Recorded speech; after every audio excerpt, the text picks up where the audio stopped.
Hey guys, this is Ian with GoShelf, and today what I'm going to do is show you guys how to fit a corner that is out of square with our GoShelf system.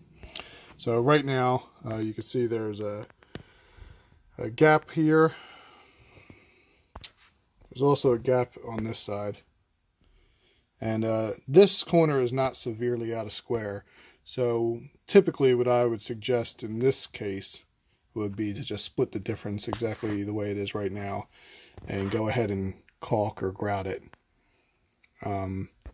But if you're unhappy with that and you do want it to be tight, or if your corner was more out of square than this, then what you would do is just simply push the one side tight against the wall. See? Now this side, you can tell, has a much larger gap since I pushed that over to that side. So I can see that this is roughly 1/8 of an inch. Now what I'm going to do is take a pencil and I'm going to draw a line on this back corner 1/8 of an inch. That's the same distance that we have separation from right here. I'm going to take the shelf off. I'm going to draw a line from this mark to the front edge. So it would be from this mark to nothing on the front edge. And I'm going to get a straight edge and do that. I'll show you that in 1 second. Alright, so I got this piece of metal I'm using as a straight edge. So I'm going right to the front edge there. And then on my back there, I'm right on my mark. So I'm going to hold it and I'm going to draw a line. Alright, so I just drew the line, and it's getting a little blurry here, but the line goes from my mark all the way to this front leading edge here to nothing. So you can kind of see the mark there. So I know it's a little hard to see on the video, but there it is. Next, I'm going to take it to the wet saw, and I'm going to cut this line here. Alright, here I am at the wet saw. And what I'm going to do is I'm going to take the front edge and I'm going to touch it right against my blade there.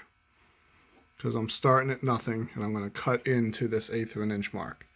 And I have it off of my fence because I want to be able to move the shelf as need be so that my blade is cutting straight along my line. So I'm going to go ahead and do that, and I'll get right back to you. Alright, I just got done cutting, and sometimes what you could do, a little trick, if you still see some of the mark, you can have your saw blade running, or I'm sorry, your saw running, and when it's running you could just basically press your stone against it, and it'll kind of like file into the stone, and you can just run your blade back and forth, or you can run your stone up and down like that until it files against the stone real nice. You know, so you could see there's a couple of areas I could see the line just barely. It's hard to see on the video. But anyway, I got it pretty good against the line. So next I'm going to take it back over to my corner and try it out. Alright, so we're back to the corner. Refit it here.